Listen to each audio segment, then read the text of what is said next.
Olá, a coisa tá esquentando no Oriente Médio. E muito. De um lado, a gente ouve falar em vitória. Do outro, os ataques não param. É uma confusão de alianças, estratégias que não batem, enfim. Hoje a gente vai tentar desembolar esse novelo e entender o que tá rolando de verdade por trás das notícias. E vamos começar, assim, já com o pé na porta. A notícia mais bombástica da vez. Fontes ligadas ao Donald Trump, segundo a NBC News, disseram que os Estados Unidos estão correndo para acelerar os planos de uma possível invasão do Irã. E olha, isso não é só uma ameaça qualquer, não.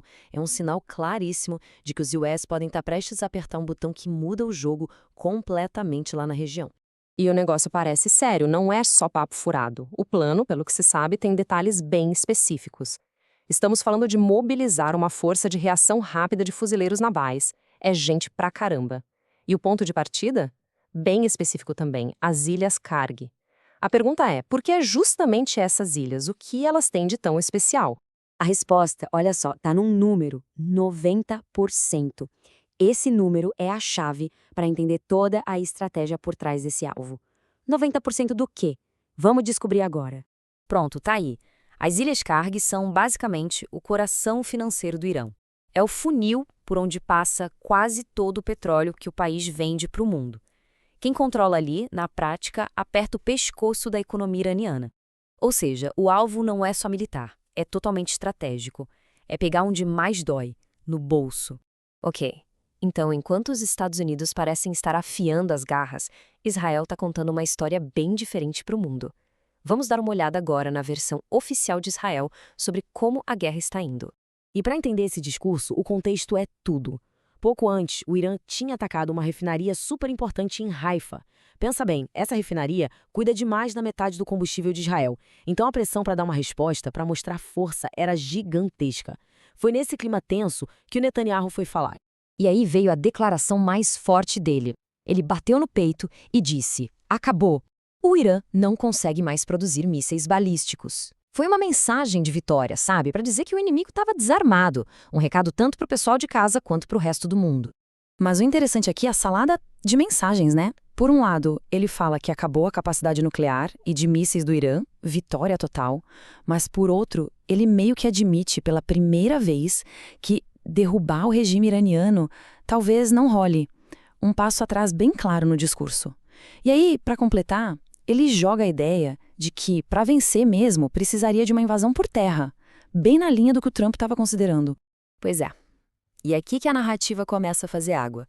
Porque, pensem bem, se o Irã foi mesmo desarmado, como Netanyahu disse, os ataques deveriam ter parado, né?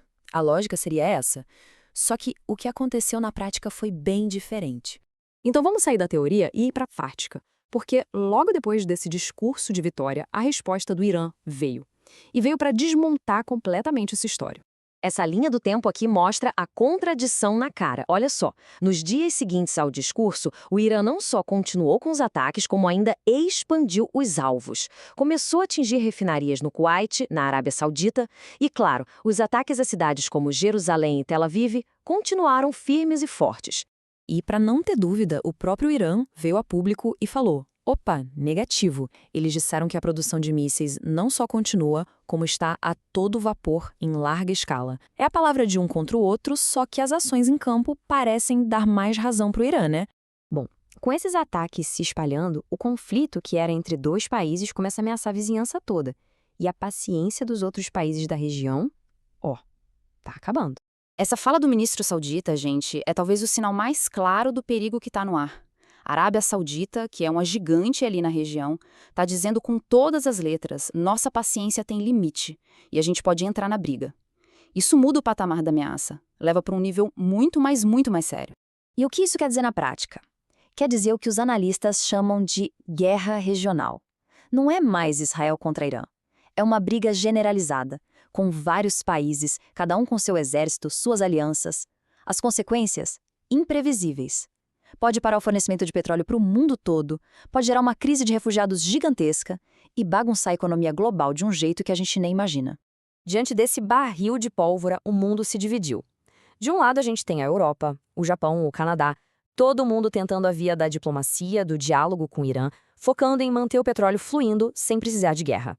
Do outro lado estão os Estados Unidos, que continuam apostando na pressão militar e nas sanções econômicas.